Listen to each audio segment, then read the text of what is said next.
Nous continuons. Maintenant, vous les élus de Dieu, vous tous les saluts modernes, vous qui suivez tous les saluts, vous qui suivez les saluts modernes qui êtes à la surface de la terre, si vous ne voulez pas périr sauvagement, si vous ne voulez pas finir tragiquement, si vous ne voulez pas que le Seigneur vous détruise, si vous voulez être sauvé, ce point, c'est une interpellation et vous devez bien retenir cela. Au point 9, la restitution est la vraie importance. Vous devez faire la restitution. Donc, vous devez faire la restitution et après la restitution, faire la vraie repentance. Nous allons découvrir ces formes de restitution. Au point A, ôtez tous les enseignements. Ôtez tous les enseignements, les faux témoignages, les fausses visions, des scandales sémés de la même manière qu'ils ont été publiés ou propagés. Si tu as publié quelque chose de scandale, si tu as publié un enseignement, une vision, une révélation, ou un truc une fausse vision, je parle de fausse vision, si c'est une vraie, si c'est un truc qui vient réellement de Dieu, il n'y a pas de problème. Si c'est Dieu qui t'a ordonné ou ça vient réellement de Dieu, il n'y a pas de problème. Si c'est Dieu qui t'a ordonné, il n'y a pas de problème. Si c'est réellement Dieu qui t'a révélé, il n'y a pas de problème.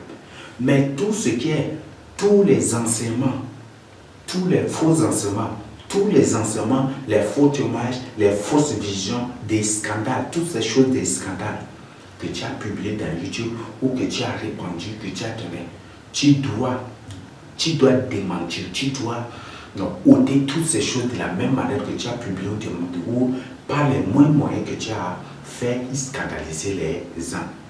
Ça c'est la première restitution que tu dois faire. Deuxième, c'est repentir du ministère que le concerne, c'est repentir du ministère que tu exerces si Dieu ne t'a pas appelé.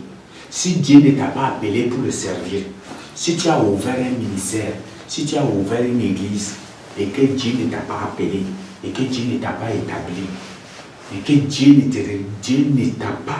te reconnaît pas, si ce n'est pas Dieu qui t'a permis, si ce n'est pas Dieu qui t'a autorisé, si Dieu ne t'a pas autorisé, si Dieu ne t'a pas permis, si Dieu ne t'a pas appelé, si Dieu ne t'a pas établi, il faut fermer. Ferme ces ministères-là. Quitte ces ministères-là. Il faut te repentir. Et si tu éprouves des difficultés, c'est simple. Fais ci aux besoins de Dieu. Fais ci aux besoins de Dieu. Fais ci aux besoins de Dieu. Et ils vont transformer le ministère en ce que l'Esprit Saint leur recommandera de faire. C'est l'information. Si vous refusez aussi, c'est votre décision, c'est votre liberté, mais l'avertissement est déjà donné.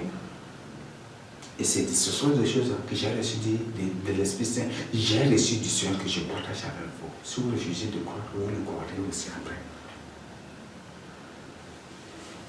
Parce que toutes les âmes qui sont dans ce ministère, toutes les âmes que vous égarez, toutes les âmes que vous scandalisez, le Seigneur a dit, c'est un message que je vais partager, que c'est dans la 23e série de révélation que je mettrai à votre disposition. Le Seigneur dit qu'à cause de ces âmes-là, quelle que soit votre vie de sainteté, vous ne serez pas sauvés. À cause de ces âmes que vous avez égarées et scandalisées et qui se sont retrouvées en enfer à cause de ces choses-là. À cause de vous. Donc vous êtes ici informés. Restituez les biens matériels ou financiers de Dieu que vous possédez. Peut-être tu as menti pour avoir des dîmes, des souffrances. Tu as menti pour que les gens t'envoient de l'argent. Tu as créé des choses pour que les gens t'envoient de l'argent. Peut-être tu as ouvert un ministère et que les biens matériels sont là. Et que comme le Seigneur, tu as obéi, tu as vraiment la crainte de Dieu que tu as décidé de fermer ou de refaire ces biens matériels-là. Il faut faire la restitution. Donner aux soins de Dieu. Ou toi-même, si tu ne crois pas aussi, entre en prière et que le Seigneur lui-même t'oriente là où tu dois donner.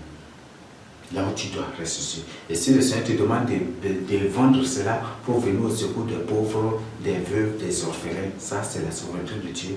Fais ce qu'il te demande de faire. Ou soit, fais ce où Dieu te demande.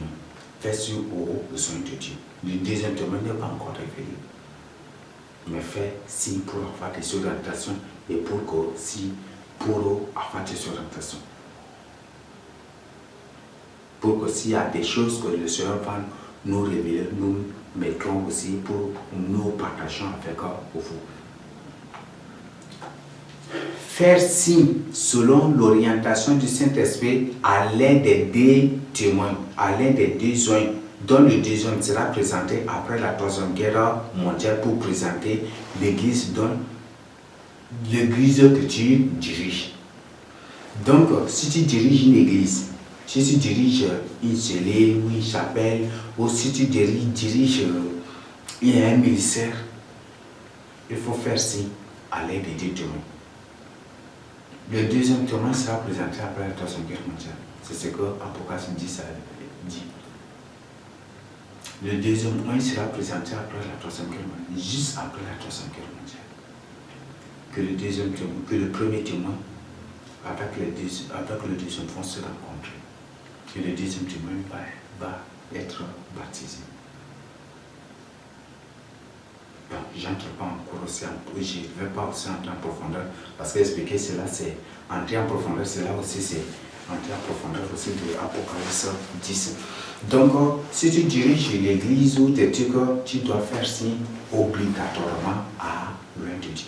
Si Dieu ne t'a pas établi, si Dieu ne t'a pas permis, si Dieu ne t'a pas dit de sa propre bouche que tu dois diriger une église ou que tu es pasteur ou que tu es ceci, tu dois faire signe ou tu dois faire signe pour avoir des orientations, pour que si possible, voir ce que nous devons faire selon l'orientation, sous la houlette du Saint-Esprit. Si tu ne veux pas croire aussi, ça, moi, ce que je te dis là, tout ce que je partage, ce sont des informations. Ce ne sont pas des obligations, ce ne sont pas des devoirs, ce sont des informations. Et c'est si réellement tu es un enfant de Dieu, qui craint réellement Dieu, qui cherche réellement ton salut, que ces informations deviendront des obligations et des devoirs. Mais si tu n'as pas la crainte de Dieu, là, ces informations-là, tu es libre de mettre en pratique ou de refuser. Donc, c'est juste des informations. Donc, si tu diriges l'église, si Dieu ne t'a pas établi, si Dieu ne t'a pas point, si Dieu ne t'a pas déclaré pasteur, si Dieu ne t'a pas déclaré, si Dieu ne t'a pas dit que tu dois ouvrir une église, si Dieu ne t'a pas communiqué, si Dieu ne t'a pas recommandé, si Dieu ne t'a pas ordonné, si Dieu ne t'a pas recommandé, il faut faire signe. Et il ne faut pas te baser sur les prophéties ou les visions des gens. Il y a des sorciers bien déguisés. Au moins que si tu as le don, de reconnaître physiquement un sorcier, là si peut-être c'est une vision, là tu vas connaître que si c'est un sorcier qui a réussi, c'est un sorcier qui veut te manipuler, toi tu le sauras. Mais si tu n'as pas reçu ce don, fais signe pour avoir tes orientations. Tu es libre, ce n'est pas une obligation, tu es libre d'accepter ou de refuser. Nous continuons. Cessez de donner des enseignements que l'Esprit Saint n'a pas révélés, ni communiqués, ni ordonnés, ni recommandés, ni demandés. Si l'Esprit Saint ne t'a pas donné, révélé le thème, si l'Esprit Saint ne t'a pas demandé de présenter ceci, de présenter cela, de faire ceci, ne fais pas. La Bible a bien dit, Jean 16, 12 à 13, que c'est l'Esprit Saint qui nous orientera, qui nous révélera, qui nous conduira, qui nous guidera, qui nous révélera toutes choses. N'est-ce pas? Donc ce n'est pas toi. C'est l'Esprit Saint, c'est à lui. C'est ça son travail. Nous enseigner sa parole, nous communiquer ce que nous devons faire, nous révéler ce que nous devons faire. Toute personne qui n'a pas l'Esprit de Dieu en lui n'a pas Christ dans sa vie. Christ n'est pas du tout dans sa vie. Toute personne qui n'a pas l'Esprit Saint en lui, qui ne travaille pas sous la houlette de l'Esprit Saint, ne sera pas enlevé. C'est ce que l'Esprit Saint m'a dit de sa propre bouche que je mettrai à votre disposition aussi bientôt.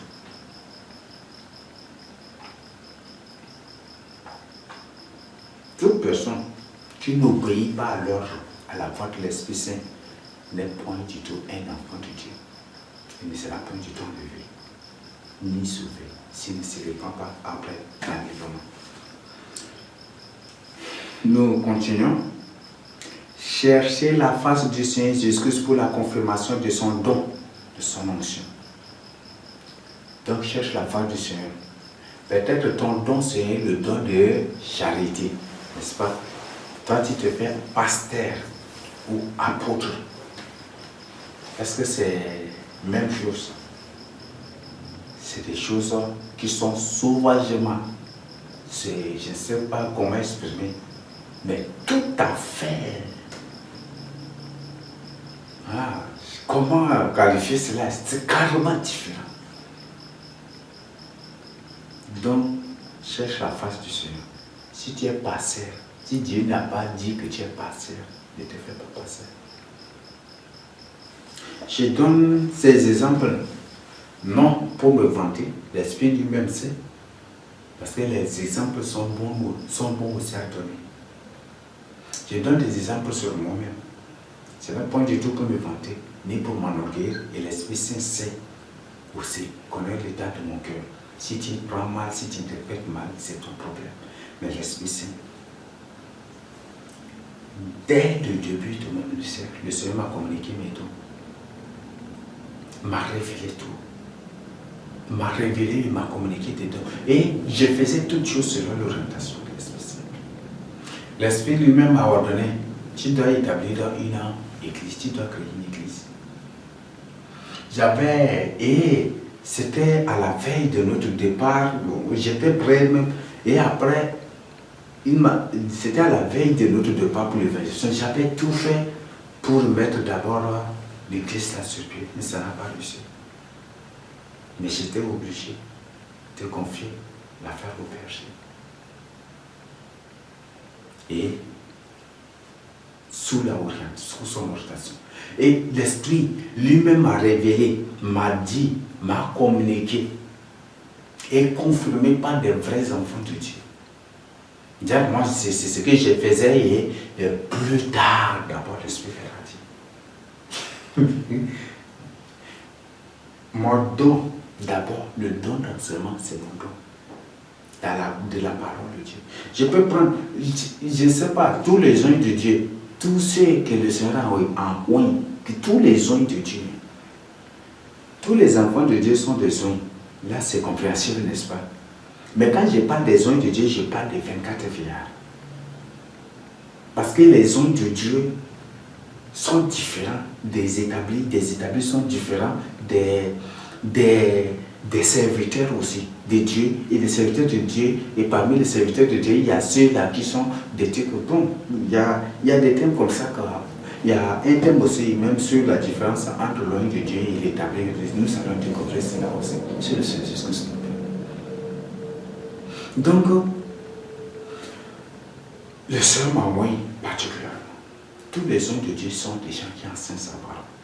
Là, étudier la vie de tous des 24 vieillards. Je vous cite quelques sincèrement. Et on voit que tous les hommes de Dieu, plus ou moins, sont la parole de Dieu. Tout ce qu'ils disent là, Dieu confirme. Prenez d'abord Moïse. Pourquoi on dit que c'est la loi de Moïse? Parce que la plupart des choses, la plupart des lois ici sont des lois qui sont données par Moïse et confirmées par Dieu. Non, vous-même étudiez. C'est à cause de ça que c'est Jean 1, verset 17, on dit que la loi est donnée par Moïse et la grâce est venue par le Seigneur. La grâce et la vérité sont venues par le Seigneur Jésus-Christ. Parce que toute la loi, la majorité des lois de l'Ancien Testament ou des lois données aux Juifs, des lois données par Moïse, c'est venu de lui-même. C'est sous la houlette de l'Esprit Saint, ce n'est pas. Et c'est ça là que Paul a compris et il dit que toute écriture est inspirée de Dieu. Il n'y a rien. C'est de la part de Dieu que les prophètes ont prophétisé. C'est ce que Hébreux 1 à 2 nous dit. C'est inspiré. C'est l'Esprit Saint. Et toutes ces choses, c'est Moïse qui a dit. Et c'est par la suite, Dieu confirme, Dieu confirme, Dieu confirme. Et Ésaïe, qui est loin de Dieu, c'est dans Ésaïe 44, verset 26, où il dit, l'Éternel confirme à tout ce que déclare ses prophètes, n'est-ce pas? Il ne s'agit pas de n'importe quel prophète, il s'agit des prophètes oignés de Dieu. Ésaïe lui-même était, c'est un oint de Dieu. Il sait. C'est vraiment miraculeux. On voit que tous les oints de Dieu sont la parole de Dieu. Tous les oints de Dieu. Il y a ceux-là que Dieu n'a pas déclaré sa parole. Mais ce qu'ils disent, Dieu confirme. Mais il y a ceux que Dieu a déclaré ça. Par exemple, Moïse, Dieu a dit que Moïse est Dieu. Si aujourd'hui, si c'est à notre époque, que Dieu dit à Moïse que tu es Dieu, tu dois dire, oh yo, vous allez voir, c'est là où vous allez insulter. Si c'est à notre époque que c'est Moïse là, Dieu lui a déclaré et proclamé ça Dieu, qu'il est Dieu. Et qu'il doit dire à tous les chrétiens ou à tous ses enfants que lui est Dieu. Avec notre niveau intellectuel, avec ce que nous sommes aujourd'hui. C'est ça. Je vous informe que les gens vont partir porter plainte. Pourquoi tu t'es programmé? Pourquoi tu as dit que tu es Dieu? Les gens vont partir porter plainte. Ou ces gens se vont s'amasser, vont partir même pour l'agresser. Parce que c'est un truc au passé et on lit et on accepte. Mais si c'est le présent là, jamais du tout. Personne. Dieu, dans sa souveraineté, l'a déclaré Dieu et Aaron, son prophète. Ouais. Bon. Parce que c'est le passé, on lit et on accepte. Mais si c'est le présent là, qui de vous va accepter cela? Si ce n'est que celui qui a parfaitement la crainte de Dieu, qui connaît la souveraineté de Dieu, c'est celui-là. Nous continuons. Moïse a déclaré que Dieu l'a proclamé Dieu. Même il a dit cela de sa bouche, n'est-ce pas? Quand le Seigneur Jésus-Christ a dit que lui, il est le Fils de Dieu, les Juifs vont ramasser des pierres pour le lapider. Mais ils ont accepté que Moïse est Dieu. Mais ils ont refusé. Ils ont rejeté. Ils ont condamné le fait que Dieu, le Seigneur Jésus-Christ, dise qu'il est le Fils de Dieu. Ils ont ramassé des pierres pour le lapider. Si ces enfants disaient là, si ceux qui avaient voulu lapider le Seigneur, si c'est eux qui étaient autant de Moïse, vous croyez qu'ils vont laisser Moïse impuni? Vous croyez qu'ils vont laisser Moïse? C'est la même chose qu'ils avaient voulu faire au Seigneur Jésus-Christ qu'ils vont lui faire. Donc c'est vraiment fort. Donc, cherche ton don. Quel est ton don? Peut-être le Seigneur t'a révélé que ton don, c'est le don de louange. Et toi, tu te fais pasteur, prophète. C'est pour enseigner quoi? Tu te fais pasteur, c'est pour enseigner quoi? Toutes les âmes que tu égares, le don d'enseigner sa parole, c'est pas ton don. Toutes les âmes que tu égares, c'est Dieu. C'est sur toi que le Seigneur va réclamer son sang. Et il dit que, comme le sang de ces gens se réclame vengeance, toi aussi tu ne seras pas sauvé avec eux, comme eux. Le Seigneur m'a révélé mon don, le don d'enseigner sa parole, le don d'exhorter, le don, il m'a révélé plus, je ne vais pas tout vous communiquer. C'est des dons que je ne peux pas aussi tout vous les communiquer. Mais une vision, la vision la plus marquante, que tu ne dois point du tout oublier, que je vais partager avec toi, que le Seigneur a révélé. Pas de n'importe qui, d'une personne qui vit véritablement, réellement, vraiment, dans la crainte de Dieu, dans la vision. Tous les serviteurs de Dieu étaient là. tous les enfants de Dieu, tous les serviteurs de Dieu. Et le Seigneur Jésus-Christ était sur son trône, l'Esprit Saint avec les anges, tout. Et le Seigneur avait, c'est une vision très loin, le Seigneur avait une grande Bible comme ça. C'était très, très, très grand. C'était dans sa main ou c'est sur la porte, mais c'était dans sa main. Et c'est dans sa main, non, berger. C'est dans sa main, non. Il a tenu comme ça, non, voilà. Donc, c'était dans sa main. Et c'est un ange ou c'est l'Esprit qui a dit qui peut venir prendre cette Bible pour ouvrir. La Bible était fermée. Qui peut venir prendre cette Bible pour ouvrir? Ça, c'est très significatif. La Bible était fermée. Pourquoi la Bible est fermée? Est-ce qu'il n'y avait pas des serviteurs de Dieu qui enseignent sa parole? S'il y a des gens qui enseignent sa parole, pourquoi la Bible est encore fermée? Non, vous devez comprendre quelque chose. La Bible était fermée. Et l'Esprit a dit, et après le Seigneur lui-même a déclaré que parmi tous ces serviteurs-là, qui peut venir prendre la Bible là pour ouvrir? Et moi, j'étais là. Et tous ces gens-là, aucune personne ne pouvait prendre cela. Aucune personne ne pourra prendre cela. Et ils étaient là, tous, ils tremblaient. Il y a des gens qui ils étaient là, c'est pas possible. Et dans la vision, c'était moi qui m'étais approché. Et j'ai pris la Bible et le Seigneur a dit, j'ai pris la Bible et j'ai ouvert la Bible là. Et le Seigneur a dit, ces paroles-là, c'est des paroles que même si je déclare, beaucoup vont être jaloux et ça va scandaliser beaucoup. Mais je ne vais pas tenir ces paroles. Et je ne vais pas vous rapporter ces paroles. Les paroles du Seigneur Jésus-Christ sorties de sa propre bouche. C'était au ciel, devant son trône. Devant tous les anges, avec les serviteurs. Je ne suis pas là pour mentir, je vous dis la vérité. Et aujourd'hui, vous-même, vous témoignez des choses que le Seigneur me révèle, que je partage avec vous, qui a présenté ces choses une fois. Qui vous a enseigné, qui a enseigné ces choses, qui a présenté ces choses une fois. Vous-même, vous témoignez.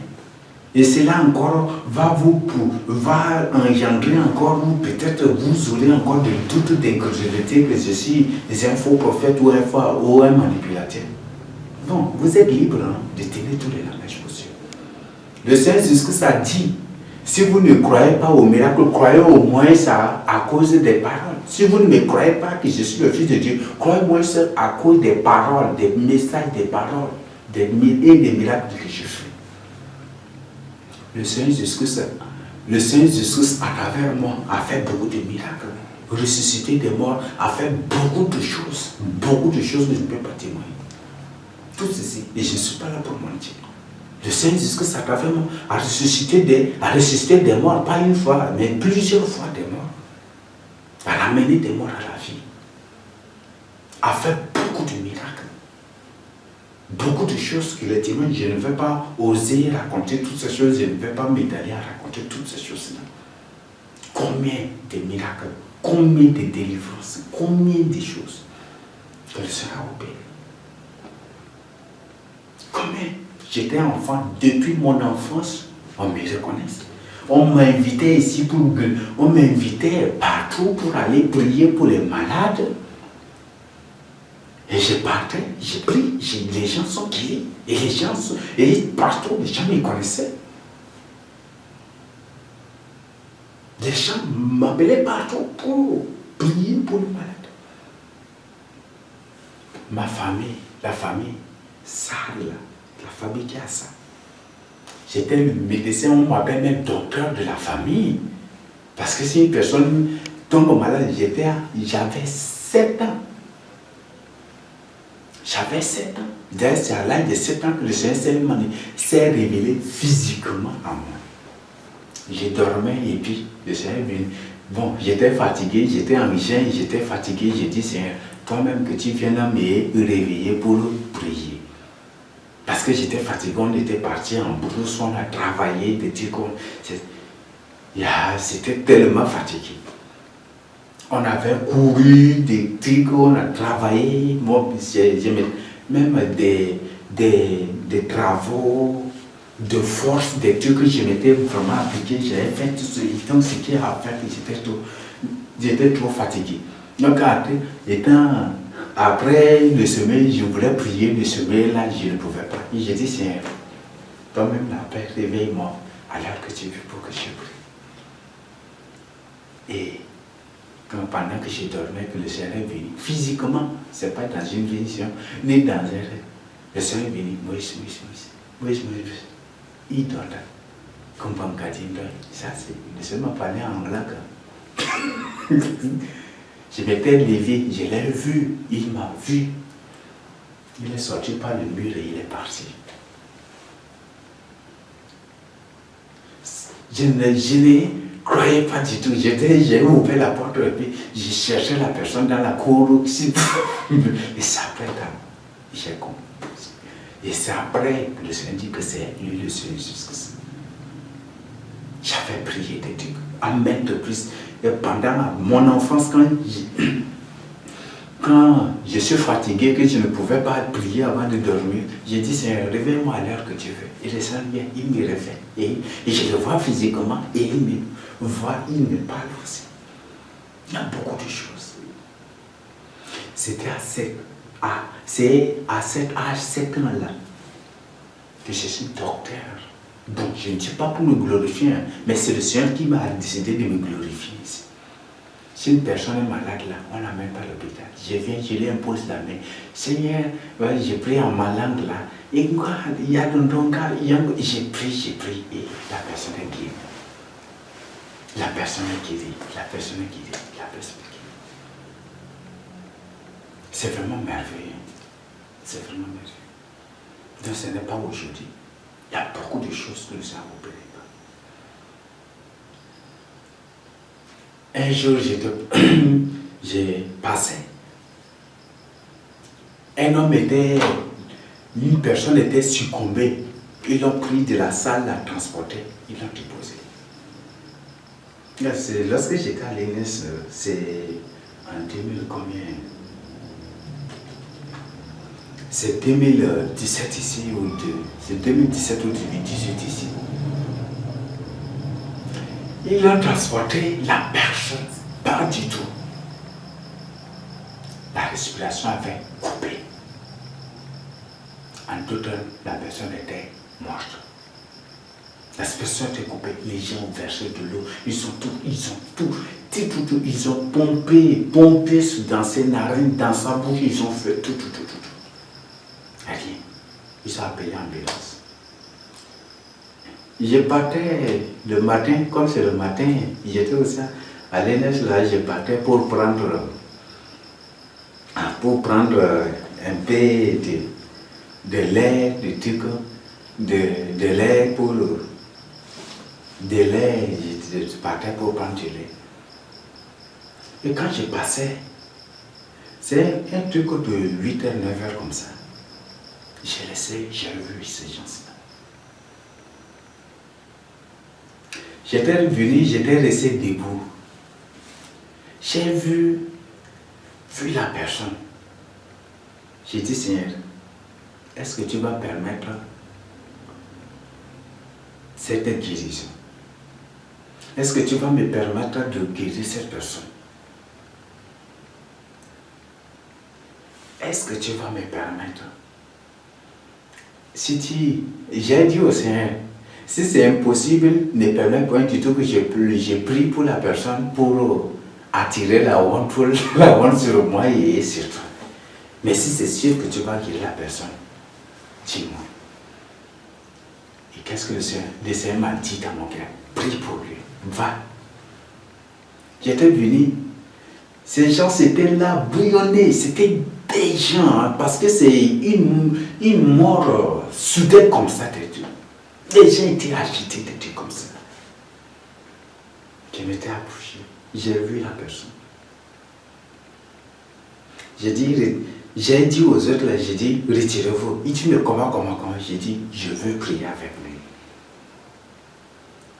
Et comme ils m'ont reconnu aussi, grand, et ils m'ont reconnu aussi évangéliste de l'ENS, j'évangélisais beaucoup, ils m'ont connu et ils connaissent que je suis un homme de prière, des trucs qu'ils m'ont reconnu, que j'évangélise beaucoup de trucs, ils ont confiance, ils ont cru, ils n'ont pas réagi. Ils se sont retirés. Et les professeurs disent, pourquoi vous êtes retirés? Continuez. Ils disent, non, que le frère l'avait prié. Comment? Quelle prière? Non, il s'est même dit. Quelle prière? Et les professeurs là ont tout fait pour que je ne prie pas, mais j'ai insisté. Je n'ai même pas tenu part, je n'ai pas prêté là. Au début, j'avais prêté, mais après, je n'ai pas. J'étais venu juste, j'ai imposé la main. J'ai dit, Seigneur Jésus-Christ, pardonne ses péchés. Je te promets que si tu le ramènes à la vie, si tu le guéris sur le champ automatiquement, je vais lui demander de confesser ses péchés de sa propre bouche et de s'engager pour te servir. Pardonne ses péchés. Si c'est toi qui l'as frappé, accorde-lui une seconde chance. J'ai prié. Je lui ai posé la main, j'ai prié. Directement, j'ai prié. Là, il s'est réveillé, il a ouvert les yeux, il regardait. Et les gens, tous étaient troublés. Il regardait. Là, il ne pouvait pas dire, il ne marchait même pas. Après, là, j'étais venu, je m'étais tenu à ses pieds là. Je lui ai tendu la main, tiens ma main. Il a tenu, il dit, les autres disent, il ne va pas marcher. J'ai dit, il va marcher au nom de Jésus-Christ. Il va marcher. Tiens ma main. Il a tenu ma main, je l'ai soulevé. Et c'est lui qui marchait. Les gens, et tout le monde, tous les professeurs m'appellent pasteur. Tous les musulmans, tous m'appellent pasteur. Il y a beaucoup de choses. Beaucoup de choses. Il y a même 1000 témoins. Donc, il y a des choses. Si le Seigneur ne t'a pas révélé ton don, n'applique pas. N'exerce pas un don qui n'est pas le tien. Jamais du tout. Le Seigneur, là, je dis, tous mes dons. J'ai une onction polyvalente. C'est mes dons là. Je suis un homme de dons polyvalents. Juste les formations que j'ai à vous donner. Et c'est exactement aussi ce qu'est Moïse. Exactement ce qu'est Moïse. Exactement aussi ce qu'avait, ce qu'était Élisée et les vrais les sujets. Bon, il y a beaucoup de choses, mais je ne vais pas m'étaler sur ça. Mais toi, ton don, c'est quoi? Peut-être ton don, c'est pour guérir, pour prier pour les malades. Et toi, tu te fais évangéliser. Toi, tu te fais peut-être responsable de l'église. Tu te fais pasteur de l'église. Ou apôtre. Ou ceci, cela. Non. En te faisant serviteur enseignant de la parole de Dieu ou pasteur, toi-même tu as été dégaré. Parce que le don d'enseigner la parole de Dieu n'est pas le don que Dieu t'a donné. Donc comme ce n'est pas ton don, tu vas commencer par enseigner des hérésies, des connaissances, des raisonnements, des découvertes à toi-même, des trucs charnels, des trucs. Et tu vas égarer les gens, tu vas scandaliser les gens. Et par la suite, tous ces gens seront péris. Et comme le Seigneur a dit, comme ces gens seront péris et que leur sang réclame vengeance, toi aussi tu vas périr avec eux. Quelle soit ta vie de sainteté. Ça, c'est l'avertissement capital. Donc, on prend vraiment ces messages-là au sérieux. Chercher la face du Seigneur Jésus pour te révéler tes péchés cachés. Ou si tu as déjà révélé. Donc, demandant que le Seigneur te révèle tes péchés cachés. Quels sont tes péchés cachés? Samuel a des péchés cachés dans sa vie. Ceux qui ont suivi, ceux qui avaient suivi sa vie de la Bible avaient des péchés cachés dans leur vie. Quels sont ces péchés? le péché de développement par interdit. Ils sont des gens voués à l'interdit. Mais ils ne savaient pas qu'ils sont voués à l'interdit et qu'ils ne savaient pas que là, au moment où ils sont là, ils étaient là, ils sont en vie, des trucs, ou de leur retour là, ils ne savaient pas qu'ils sont déjà des gens qui sont déjà condamnés à mort. Ils sont déjà condamnés déjà à mort. Mais ils ne savaient pas. Donc c'est seulement si Samuel s'était rendu humble pour obéir, pour se soumettre et pour écouter Samuel, et pour reconnaître ses péchés, pour reconnaître ses transgressions, pour confesser, Samuel va lui dire que toi, tu es déjà une personne condamnée à mort. Et tu n'attends que l'exécution de Dieu et tout le peuple qui était parti avec toi. Et après avoir pris connaissance de cela, ils vont se repentir et faire adopter des trucs ou faire peut-être des choses qu'ils ont amenées de là-bas. Ils vont tous ramasser et amener hors du pays, détruire tout, et puis ils s'engagent, implorer la grâce et ils vont. Mais comme il ne s'était pas repenti, il n'a pas voulu reconnaître ses péchés, il n'a pas voulu reconnaître le scandale qu'il a sémé en Israël. Et comme il n'a pas voulu s'humilier, comme il a fait face à lui, Samuel, qui est sacrificateur, qui est une personne qui est oint par Dieu pour enseigner sa parole. Comme il a fait face à lui, Samuel ne lui a pas révélé cela. Et par la suite, on a découvert qu'ils sont morts sauvagement. Tous ceux qui étaient partis avec Samuel étaient tous morts. Ils ont pris fuite et ils étaient tombés morts. C'est ce que la Bible nous a dit. Donc, demande quels sont tes péchés cachés. Si tu as suivi des Samuel modernes, tu as des péchés cachés dans ta vie. Peut-être tu as critiqué un serviteur de Dieu, tu as diffamé, tu as calomnié un serviteur de Dieu juste pour plaire à un Samuel. Voilà, c'est Samuel moderne que tu as suivi. Peut-être c'est Samuel moderne en critiquant, en diffamant, en insultant, en blasphémant, tu as ri et tu veux dire que tu as adopté de comportement pour lui père. C'est des péchés cachés. Et cela a fait de toi une personne déjà même vouée, une personne déjà condamnée à mort, qui n'attend rien de la mort. Peut-être il y a des choses, donc je te donne juste ces éléments-là pour t'amener à réfléchir. Quels sont? Donc réfléchis maintenant. En suivant ces gens, il y a des choses que tu as faites. Des choses que tu as faites. Peut-être on t'a demandé d'insulter, de critiquer, d'insulter pour eux. Et toi, tu t'as affaire aussi pour les plaire. Parce que tous ceux qui suivent les modes, ça une moderne veulent toujours plaire à leur maître, n'est-ce pas? Et peut-être tu as fait cela. Tu as fait. Et cela a fait de toi une personne condamnée à mort. Et tu ne sais pas, c'est un péché caché, mais tu ne sais pas. Et cela va t'amener à la mort. Il y a des choses que Satan, toi tu vas oublier. Dieu n'oublie pas, Satan n'oublie pas. Et Satan va te réclamer au fur et à mesure à cause de ces choses-là. C'est pour ça un enfant de Dieu, une personne qui a vraiment la crainte de Dieu, doit à tout moment demander au Seigneur, révèle-moi mes péchés cachés. Expose-moi mes péchés cachés. Et réprime mes accusateurs. Et si tu tiens, je suis prêt à confesser mes péchés, à faire ce que tu veux que je fasse, révèle-moi mes péchés cachés. Et aide-moi à faire la restitution si c'est des choses terribles. Accorde-moi l'humilité pour faire la restitution si ce sont des choses terribles que j'ai faites, que j'ai commises. Ça, un frère enfant de Dieu. Fais cela, demande, et il a ses prières aussi. Donc, demande au Seigneur Jésus de te révéler tes péchés cachés. Une information. Tu n'es pas obligé. Ce n'est pas une imposition, mais ce sont des informations. Et tu es libre d'accepter ou de refuser. Mais tu es déjà informé et averti. C'est débarrasser des informations, c'est débarrasser des formations ou des diplômes reçus pour devenir enfant de Dieu ou serviteur de Dieu. Ce n'est point du tout une formation qui fera de toi ou qui fait de toi un serviteur de Dieu. Ce n'est point du tout une personne ou un groupe de personnes ou toi-même qui t'appelles pour l'œuvre de Dieu.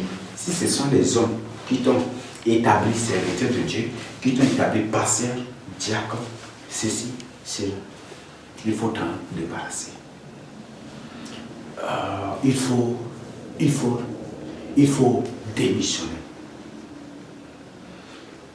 Si c'est par une formation de prophète formation pastorale, formation de ceci, de cela, que tu es devenu évangéliste ou pasteur, ceci, selon la formation que tu as reçue. Il faut démissionner.